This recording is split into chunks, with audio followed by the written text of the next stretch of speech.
PTC news में स्वागत है आपका। मैं सुमन कश्यप आपके साथ हाजिर आपके सामने प्रदेश की तमाम बड़ी खबरों को लेकर। बुलेटिन की शुरुआत करेंगे, लेकिन पहले नजर डालते हैं हेडलाइंस पर। कुर्सी संभालते ही सीएम नैब सिंह सैनी ने की मुफ्त डायलिसिस की घोषणा। लोगों ने किया प्रदेश सरकार का धन्यवाद, कहा गरीब और मध्यम वर्गीय परिवारों को मिलेगा फायदा। कांग्रेस नेता सुभाष बत्रा ने बताया हरियाणा में कांग्रेस की हार की वजह। बत्रा बोले सभी जातियों को साथ लेकर नहीं चले बड़े नेता। कांग्रेस के सीनियर नेता सुभाष बत्रा का बड़ा बयान। पराली जलाने के मामलों को लेकर हरियाणा सरकार हुई सख्त। हरियाणा सरकार ने कृषि विभाग को दिया आदेश, जो किसान पराली जलाता पाया गया तुरंत मामला दर्ज हो। जींद जिले के जुलानी गांव से लगे 15 बच्चे सरकारी नौकरी में। गांव में खुशी का माहौल, बच्चों को लोग दे रहे बधाई।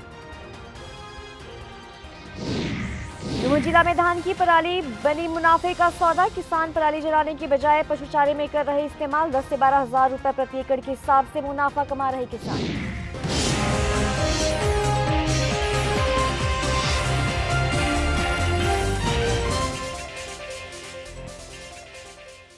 और अब खबर विस्तार से। तो सीएम का पदभार संभालते ही नायब सिंह सैनी ने प्रदेश के जो किडनी के मरीज हैं उनके लिए मुफ्त में डायलिसिस की सुविधा प्रदान करने की घोषणा की है, जिसके चलते प्रदेशवासियों ने नायब सिंह सैनी का धन्यवाद भी किया है।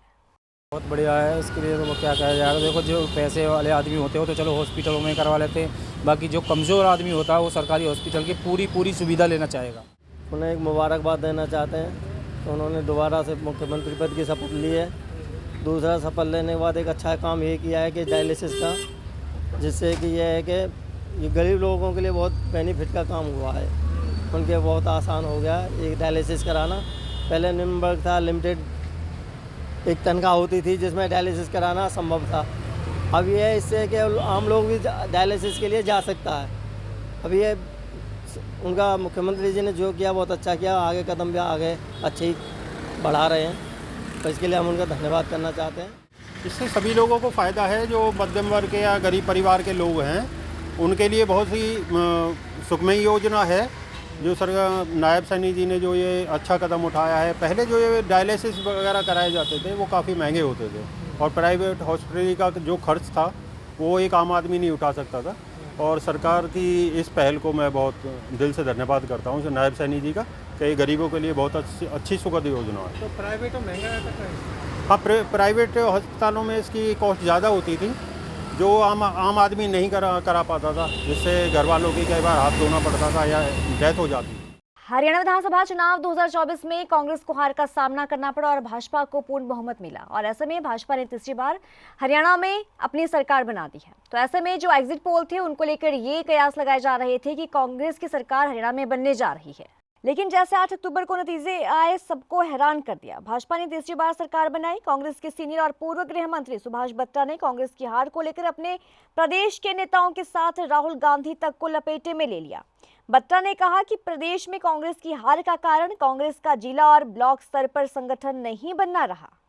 देखो, सबसे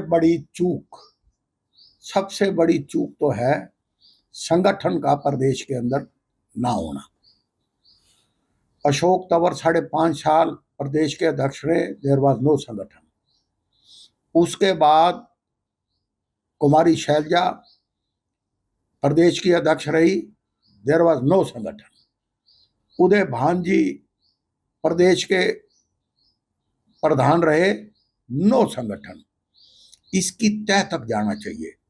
कारण क्या है कि पिछले 12-13 सालों से आपका संगठन ही नहीं है, आपकी ब्लॉक लेवल की कमेटी नहीं है, आपकी जिला कांग्रेस कमेटी की कमेटी नहीं है, आपका एक भी आप बूथ के ऊपर आपकी लड़ाई कौन लड़ेगा, आपका वोट पोल कौन करवाएगा, आपके पास है ही नहीं। आपका सिस्टम नहीं होगा तो आप कोई चीज नहीं चला सकते। तो इसलिए पहला कारण जो सबसे बड़ा संगठन का ना होना। दूसरा, ध्रुवीकरण के अंदर Bharatiya Janata party is a master. ये तो मैं तो कहना नहीं चाहता, पार्टी का कहीं जिक्र ही नहीं था। There was no party anywhere. उसके अंदर तो कहीं कुछ लीडरों के फोटो थे, कहीं कुछ लीडरों के फोटो ही नहीं थे। तो अब हरियाणा में उन किसानों के लिए मुसीबत बढ़ने वाली है जो धान की फसल के अवशेषों को खुले में जला देते थे। जी हां, हरियाणा सरकार जो है वो इन मामलों को लेकर सख्त हो चुकी है और सख्त आदेश भी जारी किए गए हैं। हरियाणा सरकार ने कृषि विभाग को आदेश दिया है कि जो किसान पराली जलाता पाया गया उन पर तुरंत मामला दर्ज किया जाएगा और उन किसानों की फसल को एमएसपी पर 2 साल तक नहीं खरीदा जाएगा। हरियाणा सरकार और कृषि विभाग हर साल किसानों को जागरूक करता है कि पराली ना जलाएं, क्योंकि पराली जलाने से न सिर्फ पर्यावरण को प्रदूषण बढ़ता है बल्कि लोगों को सांस संबंधी बीमारियां भी होती है। लेकिन हरियाणा के कई किसान जो है वो पराली जलाने से बाज नहीं आ रहे हैं। इस साल खरीफ सीजन में जो अभी तक सैटेलाइट के माध्यम से हमें केस 23 केस प्राप्त हुए हैं, 23 में से तकरीबन 8 केस ऐसे हैं जिन पे AFL नहीं पाई गई है या एक ज़िले से बाहर की AFL थी और एक ऐसा केस था जो एक्सीडेंटल फायर हुआ था। बाकी सभी केसेस पे हमने एक पे केस पे FIR करवा दी है और बाकी से हमने फाइन ले चुके हैं। अब सरकार के आदेश आए हैं CAQM के, commission for air quality monitoring के। अब जो भी किसान इसमें आग लगाएगा उन सभी किसानों के खिलाफ तुरंत प्रभाव से पॉल्यूशन फैलाने और धारा 163 के वालिसन में FIR दर्ज करवाई जाएगी और फाइन नहीं लिया जाएगा। और दूसरी महत्वपूर्ण जानकारी मैं किसान भाइयों को देना चाहूँगा कि जैसे गेहूँ और धान और अन्य फसलें जो MSP पर जिनकी बिक्री होती है वो मेरा फसल मेरा ब्यौरा के तहत बिक्री होती है, तो इसमें एक यह भी आदेश आए हैं कि जिन किसानों ने इस साल फानों में आग लगाई है उनको आने वाले 2 साल तक उनकी कोई भी फसल जो है वो MSP पर नहीं खरीदी जाएगी। ये प्रोविज़न हम करने जा रहे हैं क्योंकि पिछले 10 सालों से बहुत ज़्यादा आग्रह करने से, समझाने से किसान नहीं मान रहे हैं और आग की घटनाओं को लगातार अंजाम दे रहे हैं। तो ये भी एक बड़ा फैसला आया है कि मेरा फसल मेरा ब्यौरा के तहत जिनकी फसल मंडियों में खरीद के माध्यम से बिकती है उस पर भी आने वाले 2 सीजनों में रोक लगाने जा रहे हैं और उनकी कोई भी फसल जो है वो MSP पर सरकारी खरीद नहीं की जाएगी। हरियाणा सरकार ने अपना वादा पूरा किया है। जी हां, 25,000 युवाओं को बिना पर्चे और बिना खर्चे के रोजगार देने का काम किया है, जिससे युवा और उनके परिवार वाले काफी ज्यादा खुश नजर आ रहे हैं। गांव के गरीब परिवारों के बच्चे अपनी मेहनत करके सरकारी नौकरी में लगे हैं। हर गांव से 15 से 20 बच्चे सरकारी नौकरी में लगे हैं। परिवार के लोगों ने ये कहा कि हमने कभी सपने में भी नहीं सोचा था कि हमारे भी गरीब परिवार से नौकरी में कोई बच्चा लगेगा। भाजपा की सरकार के राज में गरीब परिवारों के बच्चे जो हैं वो नौकरी में लगे हैं और ये बहुत खुशी की बात है। मैंने अपनी पढ़ाई गांव के स्कूल से ही की और अपनी गरीबी के चलते मैंने कभी अपनी संघर्षों से पीछे नहीं हटी। मैंने मास्टर्स कर रखी है और मेरा एक सपना था कि मैं एक अच्छी गवर्नमेंट जॉब प्राप्त करूं, लेकिन ये सपना बीजेपी गवर्नमेंट की वजह से ही हुआ। जैसे कि हमारे माननीय मुख्यमंत्री साहब ने कहा था कि मैं शपथवाद में लूंगा और 25,000 नौकरियों को पहले पूरा करूंगा। हमने उसका समर्थन करते हुए सभी युवाओं ने बीजेपी को ही वोट दिया और CM साहब ने भी अपने जो जुबान थी या जो उन्होंने वादा किया था उसको पूरा करते हुए ऐसा ही किया और सभी बेरोजगारों को नौकरी दी। मैं सभी युवाओं से ये अपील करती हूँ कि वो भविष्य अगर अपना भविष्य उज्जवल चाहते हैं तो बीजेपी को सपोर्ट करें, पढ़े लिखे और ऐसे आगे बढ़े। हाँ, मैं मानती हूँ, मैं इसके पूरे समर्थन में हूँ कि बीजेपी ने जो कहा वो पूरा किया। हम जैसे गरीबों के लिए तो बहुत ही वरदान साबित हुई उनकी जो बातें कही हुई हैं, उन्होंने जो हम अपने जो वादे पूरे किए। तो आपने सोचा भी था मतलब सोचा तो क्या था, यही था कि बस मिल जाएगी, पर ये नहीं पता था कि इतनी आसानी से मिल जाएगी, बिना खर्ची पर्ची के जॉब मिल जाएगी।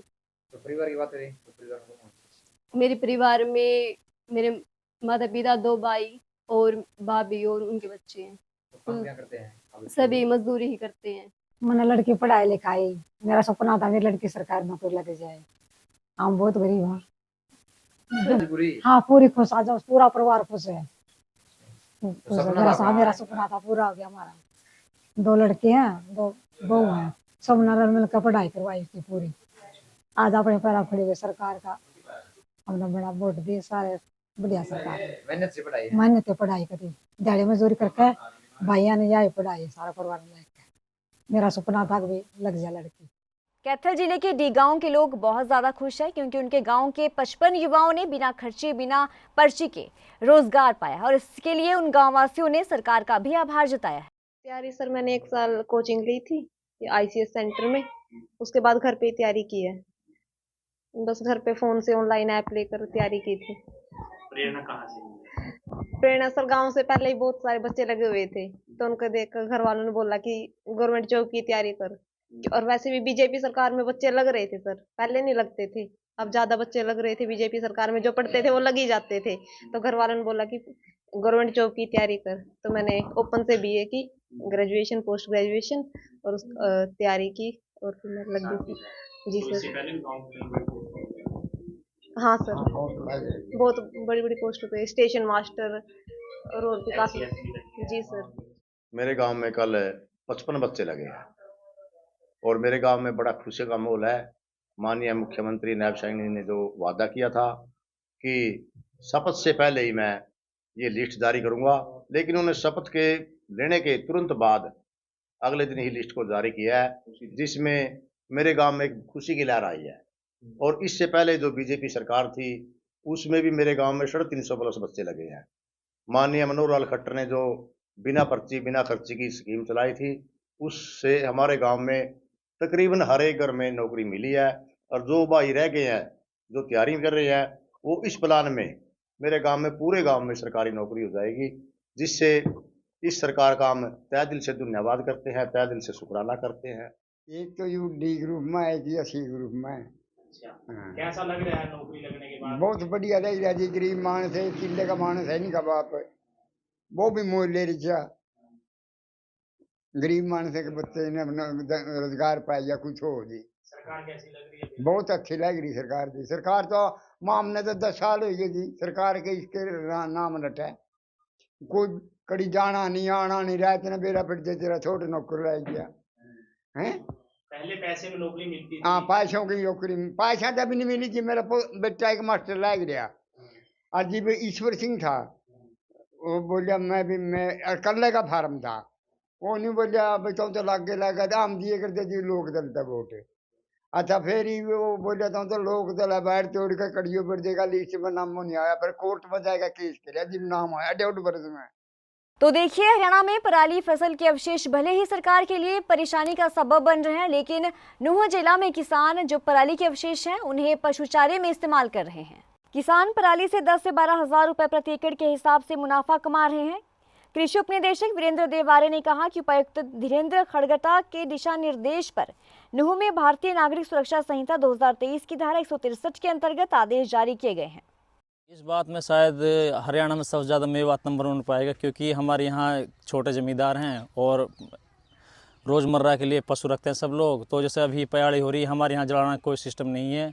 ये है जैसे भाई आधा किलो किसी ने ले लिया या खुद ने झूड़ लिया धान, उस पयाड़ी को बहुत ही सेव रख कर रखते हैं। सर्दियों में भैंसों के लिए नीचे सूखा करने के लिए, या फिर जो बेचारा आर्थिक रूप से लोग परेशान है वो उसको चलाते भी हैं सर्दियों में ज्वार में मिला के। हमारे यहाँ पराली जलाना कोई सिस्टम नहीं है। अधिक तो नहीं, दूध तो कमी देता है, लेकिन मजबूरी हो जाती है क्योंकि कई बार बहुत महंगा हो जाता है। जो भूसा होता है 500-700 रुपये मन हो जाता है, तो जो आर्थिक रूप से कमज़ोर लोग हैं वो इसी मतलब अपना मिला जुला के चलाते हैं। पराली को हम खेतों में नहीं जलाते, हम पशुओं के लिए यूज़ करते हैं। और फिर उसको जलाने के लिए तो इतना जमींदारा भी नहीं है, जिससे काफ़ी जमींदारा होता है उससे वे जलाते हैं। हम पे तो थोड़ा बहुत जमींदारा होता है, उसे हम पशुओं के लिए यूज़ करते हैं। किस तरह से पशुओं के यूज़ करते हैं, या साबत चराते हैं फिर या कुटाई होती है? हमारे यहाँ पर साबत नहीं चराते हैं, कुटाई करवाते हैं, फिर उसे पशुओं के लिए ले जाते हैं, फिर उसे चराते हैं। अगर किसी को भाई को जाड़ों में ज़्यादातर उसे फिर फैलाते हैं पशुओं के नीचे। भारतीय नागरिक सुरक्षा संहिता 2023 की धारा 163 के अंतर्गत पराली न जलाने वाले आदेश जारी किए गए हैं और इसके लिए विभाग के सभी कर्मचारी जिन जिन गाँव में पैडी की क्रॉप होती है, हमारे ज़िले में लगभग 84-85 गाँव हैं जहाँ पे पैडी की फसल होती है, उन गाँव में जाके किसानों को जागरूक कर रहे हैं कैंप लगा के। इसके साथ साथ जो उन गाँव में स्कूल हैं, स्कूलों के स्तर पर भी बच्चों को पराली न जलाने बारे जागरूक किया जा रहा है, ताकि वो पराली न जलाने का मैसेज अपने माता पिता को दे सकें और कहीं भी आगजनी की घटना ना हो। तो हरियाणा में जो पराली जलाने के जो मामले सामने आ रहे हैं उससे हरियाणा सरकार अब सख्त हो चुकी है और कृषि विभाग को आदेश दिए गए हैं कि जो किसान पराली जलाते हैं उनके खिलाफ सख्त से सख्त कार्रवाई की जाए। और ऐसे में कृषि विभाग जो है वो भी अलर्ट हो चुका है। कृषि विभाग ने ऐसे मामलों में पूरी सतर्कता बरतते हुए पराली जलाने वाले किसानों पर कार्रवाई की है और अंबाला में भी कृषि विभाग ने ऐसे 33 किसानों के चालान किए जो सरेआम पराली जला रहे थे। बस इतना ही नहीं, कृषि विभाग ने ऐसे किसानों को चिन्हित कर उन पर और सख्ती बरतने का भी मन बना लिया है। पराली जलाने के हमारे पास अब तक 33 केस आए हैं जी, जो विदाउट हर्षक है और 4 केस जो हैं हमारे स्टाफ ने किए हैं जो विदाउट सैटेलाइट आए हैं, और उन 37 पे हमने जुर्माना किया है। तो क्या कुछ जुर्माना लगाया जाता है जब कोई केस? उनको जुर्माना है सर, अगर 2 एकड़ तक है उनको हम 25 से 25 रुपये पर इंसिडेंट जुर्माना करते हैं। अब तक 92,500 रुपये हमने एज कंपनसेशन अमाउंट कलेक्ट किया है फार्मर से। कृषि विभाग इसके अलावा भी क्या सख्ती कर रही है? इसके अलावा अब गवर्नमेंट ने लेटर जारी किया है कि जो भी फार्मर आज आग लगाएगा या जिन्होंने आग लगा चुकी है या आगे लगाएंगे, उनकी रेड एंट्री की जाएगी मेरी फसल मेरे पैरों के ऊपर, और अगले 2 सीजन में उनकी फसल खरीद नहीं की जाएगी। यानी मंडियों में ऐसे किसान जो है अपनी फसल नहीं बेच पाएंगे? हाँ जी, उनकी खरीद नहीं होगी क्योंकि उनकी रेड एंट्री कर दी जाएगी। उनके लोगों ने आईडी प्रोवाइड कर दी है डिपार्टमेंट ने। उन्होंने कहा कि इनकी मेरी फसल मेरे के ऊपर रेड एंट्री करोगे, इन्होंने अपने खेतों में आग लगाई है, फसल में आग लगाई है, 2 सीजन की फसल की खरीद नहीं होगी बिल्कुल भी उन किलों की जिनमें इन्होंने आग लगाई। इस बुलेटिन में इतना ही। पल पल की अपडेट के लिए आप बने रहिए पीटीसी न्यूज के साथ।